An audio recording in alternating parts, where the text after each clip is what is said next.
Share மார்க்கெட்ல news பார்த்தீங்கன்னா, ரொம்ப இம்பார்ட்டன்ட்டானது. ஸோ, நீங்க நியூஸ் பார்க்கலைன்னா, நீங்க ஷேர் மார்க்கெட்ல இருக்கணும் அப்படிங்கிற அவசியமே கிடையாது. ஏன்னா, நியூஸ் தான் முக்கியம். நியூஸ் வந்து பார்த்தீங்கன்னா, ஒவ்வொரு ஷேரையும் மேலே இறக்கும், ஒவ்வொரு ஷேரையும் கீழ இறக்கும்.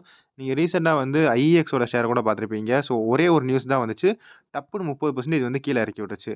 ஸோ, அதனால கொஞ்சம் ஃபோக்கஸா இருங்க. ஸோ, வாங்க வந்து இப்ப நியூஸ் என்ன அப்படின்னு பார்ப்போம். ஃபர்ஸ்ட்டு பார்த்தீங்கன்னா, பிடிஎல்லேருந்து வந்திருக்கு. So, Bharat dynamics limited.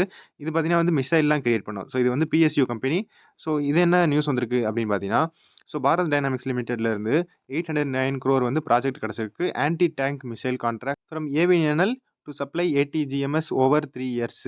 So anti tank missile வந்து கான்ட்ராக்ட் கிடைச்சிருக்கு. 809 கோடிக்கு. ஸோ ஓரளவுக்கு கொஞ்சம் ரெவென்யூ ஏறும். அப்ப என்ன அப்படின்னு பார்த்துக்கோங்க.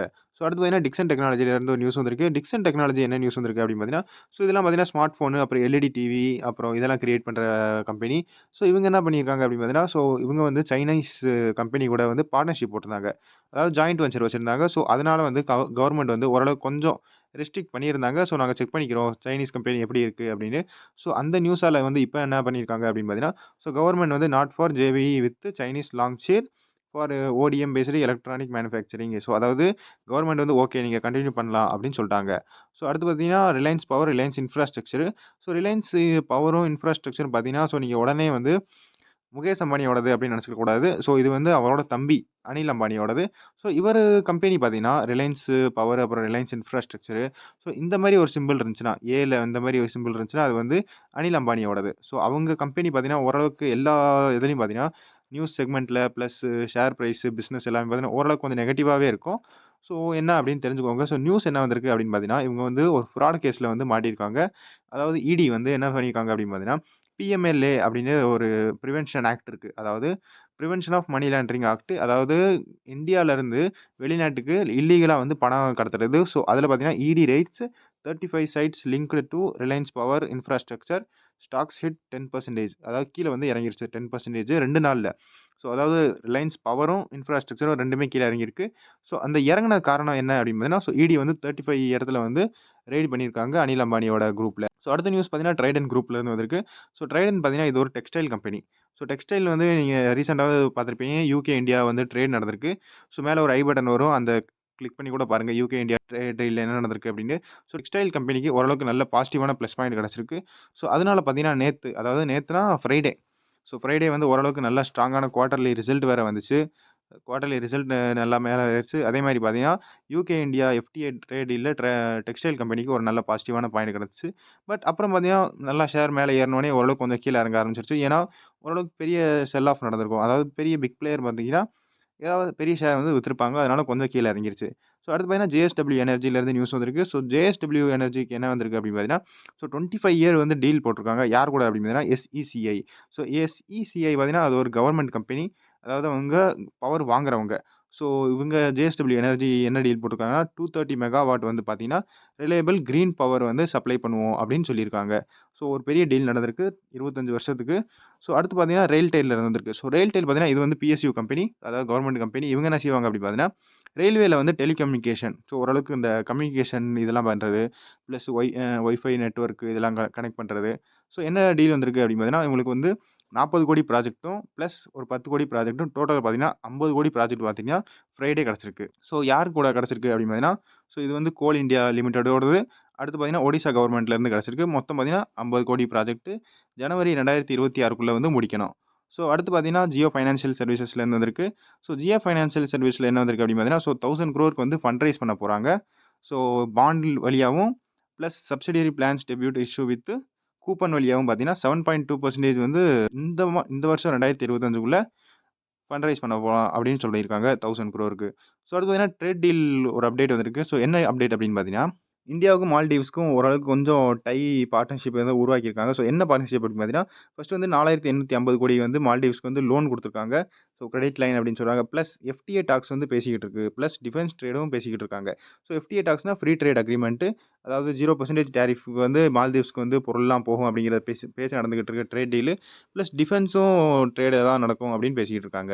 ஸோ, அடுத்து பார்த்தீங்கன்னா, இந்தியா நியூசிலாந்துக்கும் ட்ரேட் டீல் நடந்திருக்கு. ஸோ, அதாவது ட்ரேட் டீல் நடந்திருக்குன்னா பேசிக்கிட்டு இருக்காங்க. ஸோ எஃப்டிஏ டாக்ஸ்ன்னு இருக்கு. அதாவது 0% டாரிஃப் வந்து இந்தியாவிலேருந்து நியூசிலாந்துக்கு போறோம்.